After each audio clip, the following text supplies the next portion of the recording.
have to communicate boundaries. I think a lot of times people assume, well, he should know that I don't like that. Or I told him before and I don't like that. But that's not how it works. We cannot read each other's minds. And even if you told someone before in passing, I don't like hints, you better come straight with me or I don't get it. And even if you didn't come straight with me and you hinted at something, I ain't paying no attention to that. I ain't paying no attention to no hint. We grown. Say what you got to say. Get it off your chest or say it with your chest, whichever one. But you just better say it. So communicating boundaries. The thing that I hear most from women in dating situations where it doesn't go well, I can hear about it. I can see it on television dating shows. I have one particular one that I love. It comes on every Friday night and it's on right now and they in Miami. I think the relationships that don't work or the women that get voted off first are the ones that hit the men with a barrage of questions. Like, I know it's only a short period of time, but you have to be natural. My sister says being organic. Don't just say, so where do you see us? Where are we going? What are we doing? He don't even know you, girl. Just sit back and relax. So what are you bringing to the table?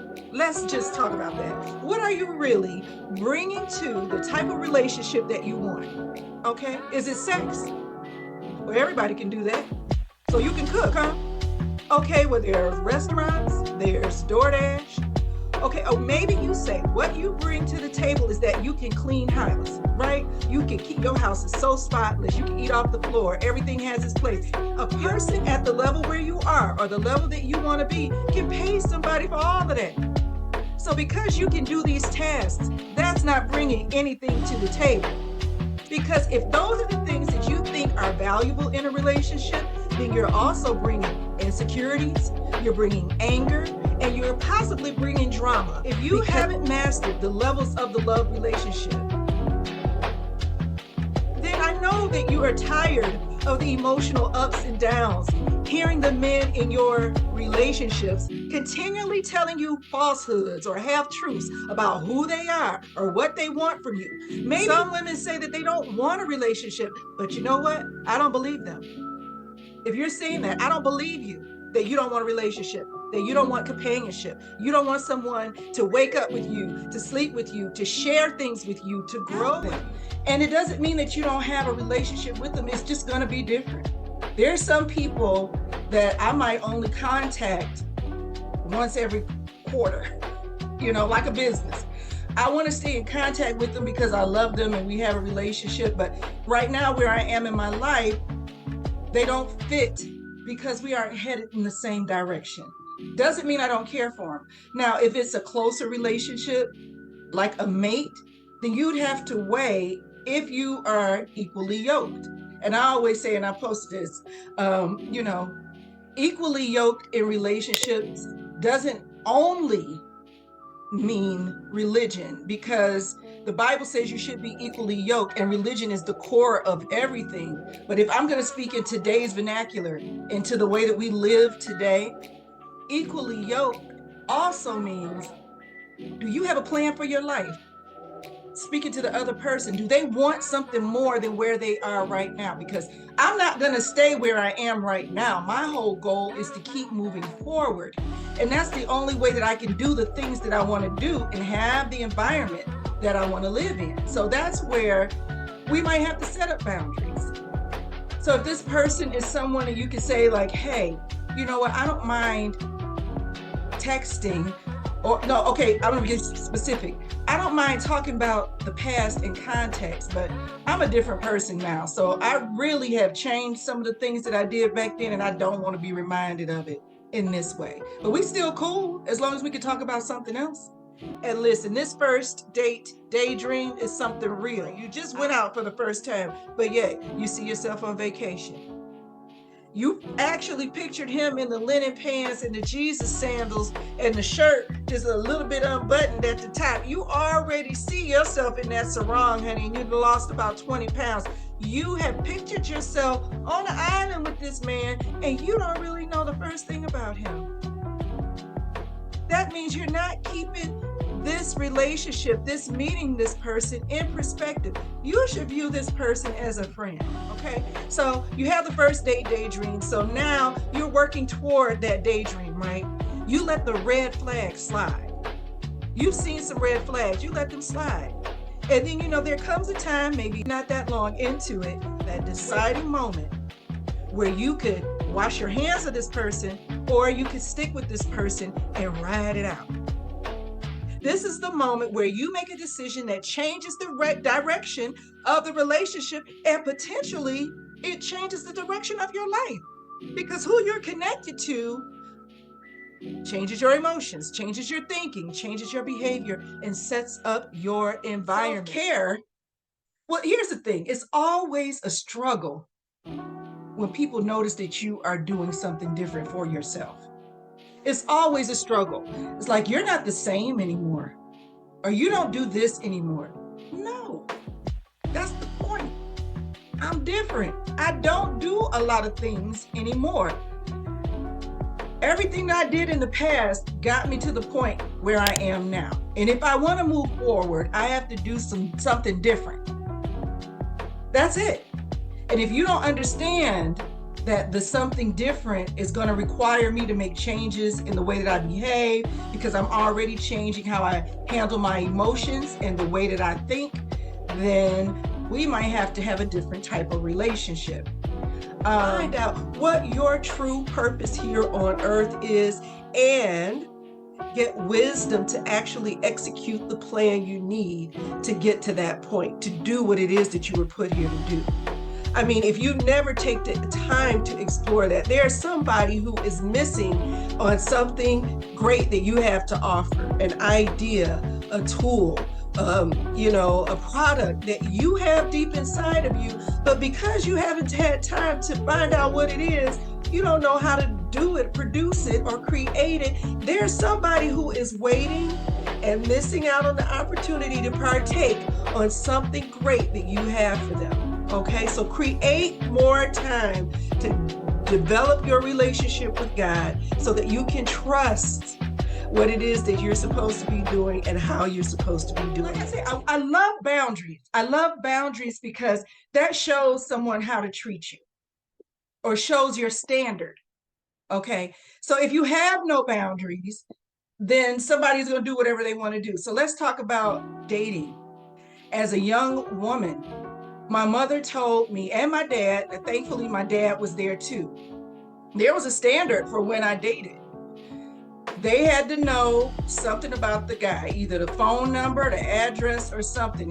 If I wasn't going to share it, then I couldn't go. And when they came to pick me up, they'd have to come to the door. My dad would open the door and invite them in, and then I could greet them. I wasn't running out to the car because the horn beat. The other thing that my mom taught me was to want somebody who wants you. And it doesn't have to be a conversation about, do you like me? Are you seeing anybody else? That could happen, but they're going to show you. They're going to show you. Are you somebody who only demeans me and never have anything nice to say? Or, do you call me at the last minute to hook up or go out or whatever? Or are you not thoughtful of me? What is it?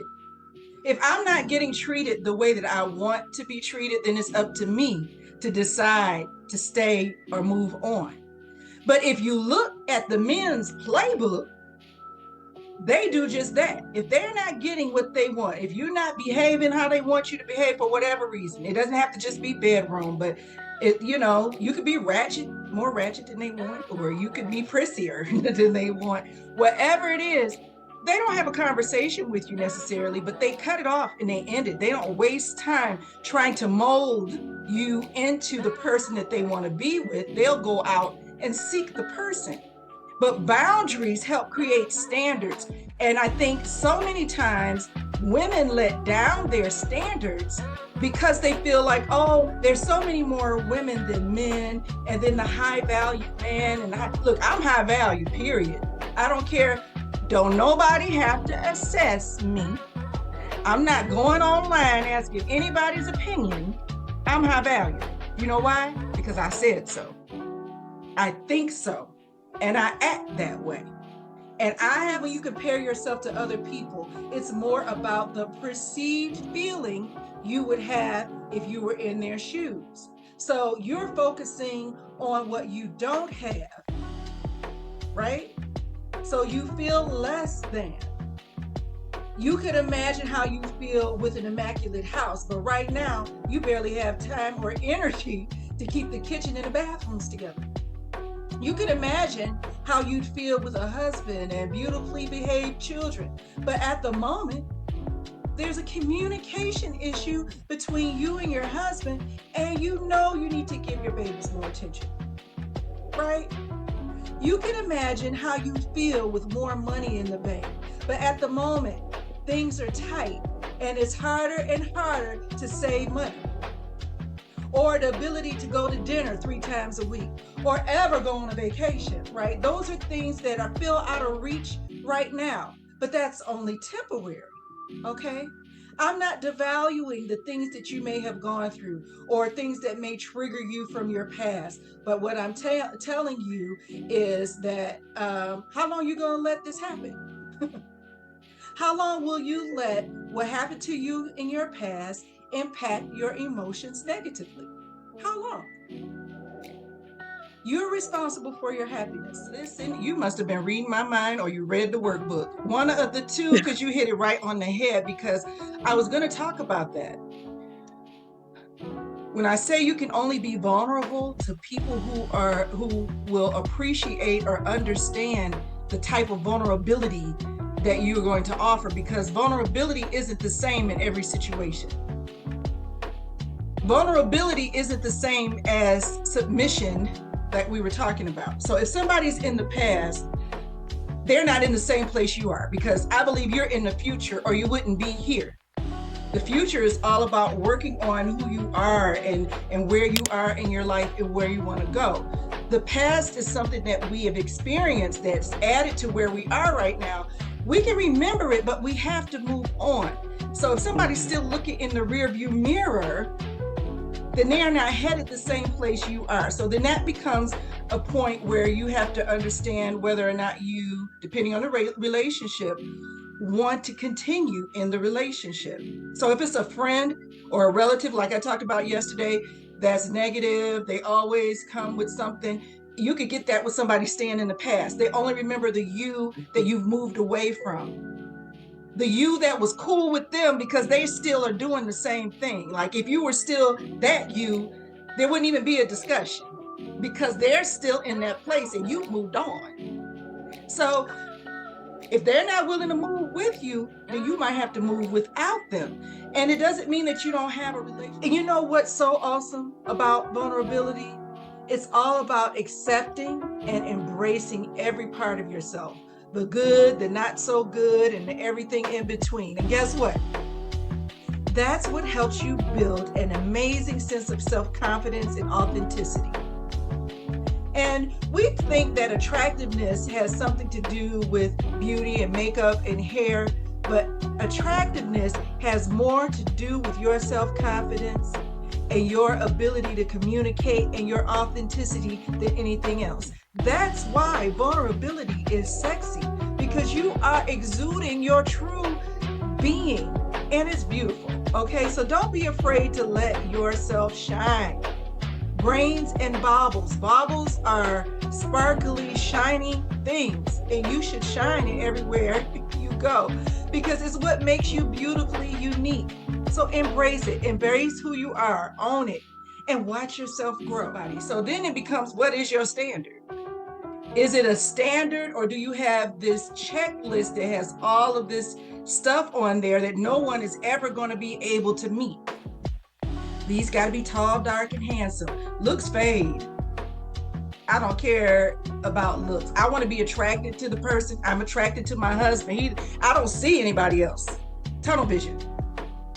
But I mean, you at least have to be attracted to the person. And then how do they treat you? How do they treat other women in their lives? Do they have a relationship, or did they have a relationship with their mother? Ooh. That's the one.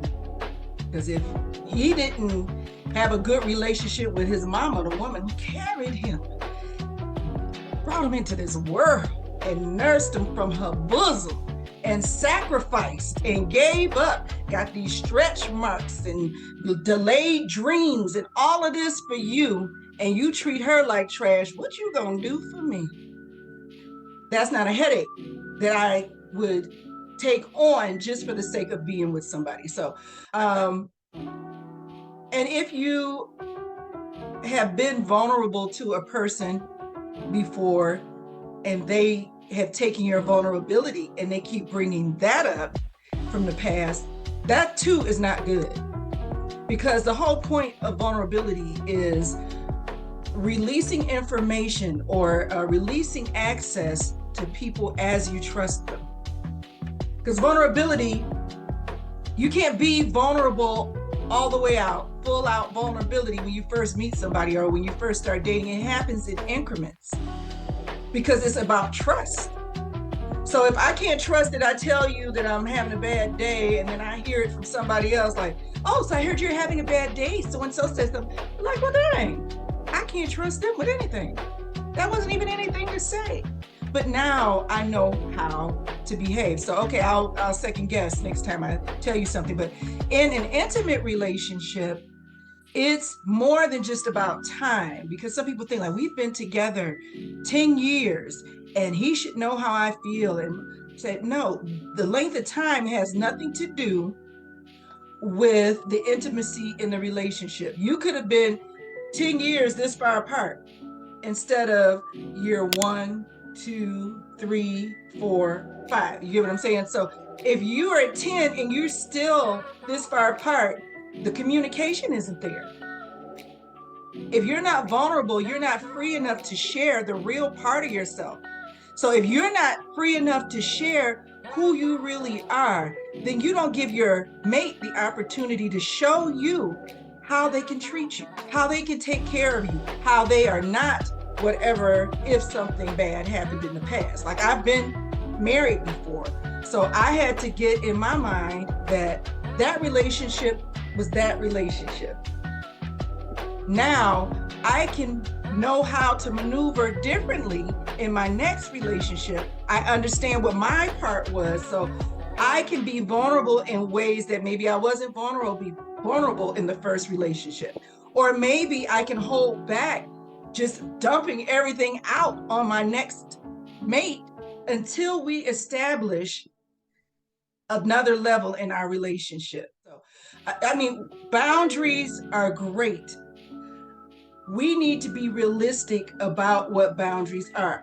Are we creating boundaries to control someone else, or are we creating boundaries to make ourselves happy?